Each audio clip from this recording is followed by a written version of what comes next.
함께 이야기 나눌 분들 소개해드리겠습니다. 민주언론시민연합의 김원경 사무처장, 김나정 시청자평가원, 그리고 강흥식 YTN 해설위원 나오셨습니다. 안녕하십니까? 자, 먼저 처장님. 네. 이번 한 주에 참 굵직한 이슈들이 많았던 것 같아요. 특히 사회 뉴스 중에서 문재인 대통령이 직접 엄정한 수사를 촉구하기도 했었는데, 버닝썬 사건, 또 김학의 전 차관, 장자연 리스트 관련해서 보도가 쏟아졌고, 또 정치권에서는 요새 선거제 개편이 이슈다 보니까 관련 뉴스가 많았었는데 네. 어떻게 보셨습니까?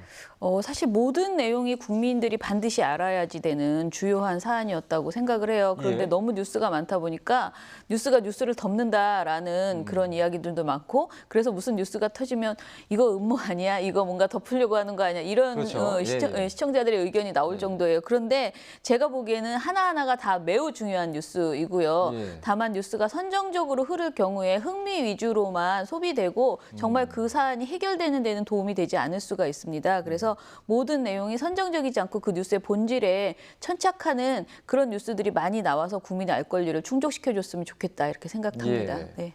자, 그런데 이번 주에 저희 콘텐츠 중에서 좀 관심 깊게 보신 콘텐츠가 있다고요? 네, 제가 YTN을 이렇게 노상 틀어놓고 보지는 않거든요. 예. 그런데 보다가 깜짝 놀란 방송이 있습니다. 18일 방송된 샵 그런데라는 코너예요. 예. 저는 사실 이 코너를 처음 봤습니다. 그런데 이 코너가 반민특위에 대해서 다루더라고요. 예. 먼저 말씀을 드리면 제가 이제 민원연이 반민특위 관련돼서 얼마나 어떻게 보도됐나라는 것을 모니터를 한번 진행을 했어요. 그런데 그 모니터 발제가 올라와야 되는데 안 나와요. 그래서 왜 반민특위 관련해서 보도량이 어땠는지, 보도 내용이 어땠는지 짚어볼 생각을 안 하나 이렇게 물어보니까 저희 활동가들이 반민특위를 잘 모르더라고요. 그래서 그 발언이 망언이라는 것을 실감을 못하고 있다라고 예. 저는 생각이 들었어요. 그래서 오히려 이 보도가 너무 정쟁으로 흐르는 것이 아니고 정치인들이 이런 말을 했다? 공격하고 있다? 누구는 어떻게 비판하고 있다? 이런 말이 아니고 이 사람이 한 이 말, 원래 반민특위라는 것은 무엇인가? 이것을 정리할 필요가 있겠다라는 생각이 들었는데 저의 그 문제의식에 딱 맞는 그런 아주 좋은 방송이었습니다. 그러니까 발언이 나온 이후에 반민특위의 역사적 사실과 해체 과정을 지금까지 고통받고 있는 반민특위 위원 그리고 그 후손의 목소리로 풀어낸 것이거든요. 그래서 독립운동가이자 반민특위 위원장을 지낸 김상덕 선생의 아들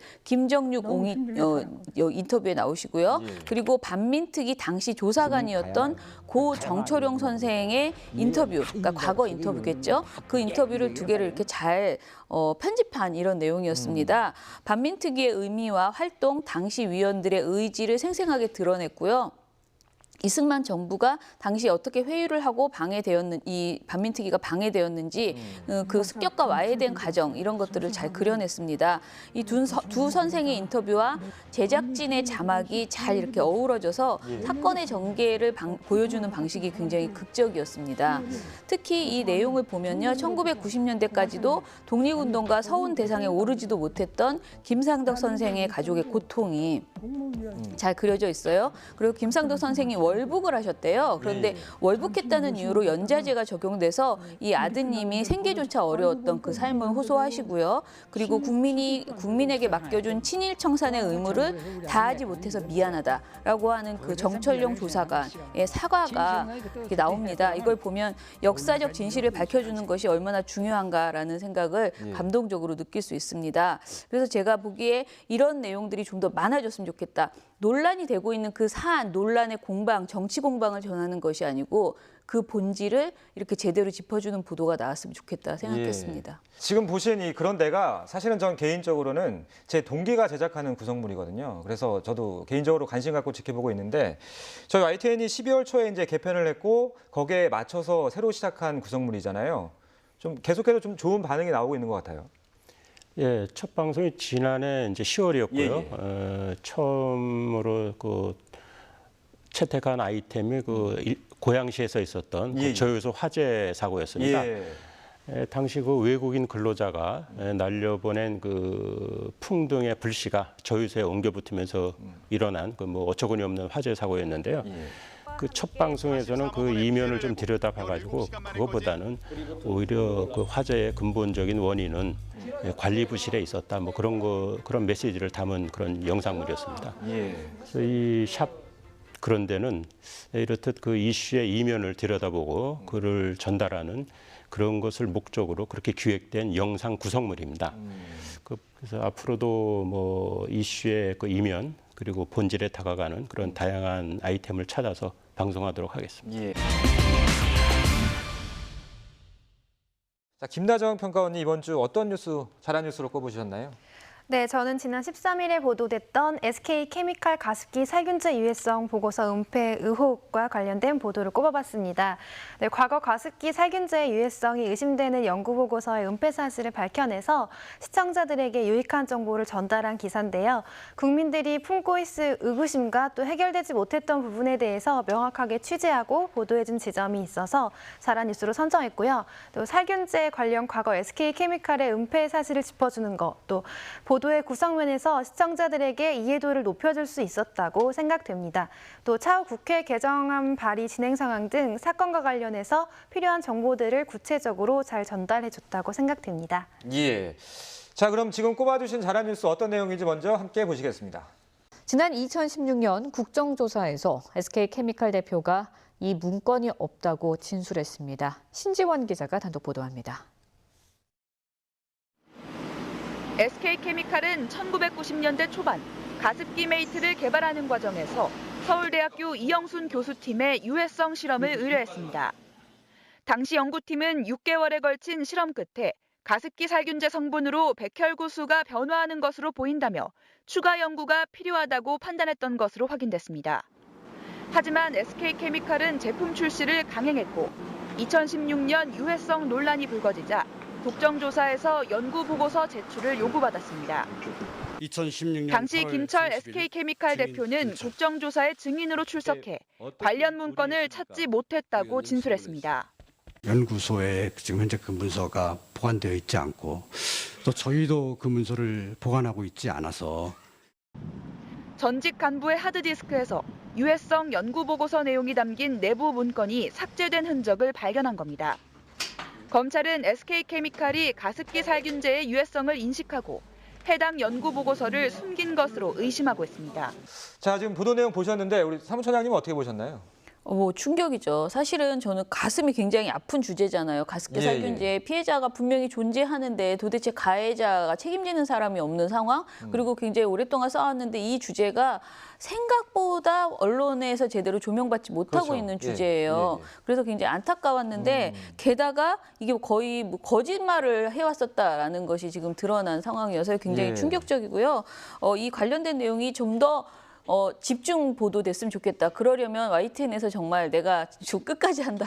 끝까지 판단은 아니지만 끝까지 이 주제를 내가 키워내겠다 이런 생각을 가져주셨으면 좋겠고요. SK케미칼 측에 계속 책임을 묻는 이런 보도들을 우리가 뭔가 보도라는 것은 뭔가 이렇게 다 밝혀져 가지고 보도할 수 있다라고 생각하잖아요. 그게 아니고 그냥 의혹을 계속 물어보는 보도라도 저는 계속 나갔으면 좋겠습니다. 그래서 이 주제가 없어지지 않게 그래서 꼭 이분들에 대해서 진상이 규명되는데 YTN이 일조를 했으면 좋겠다 이런 생각을 합니다. 예, 알겠습니다.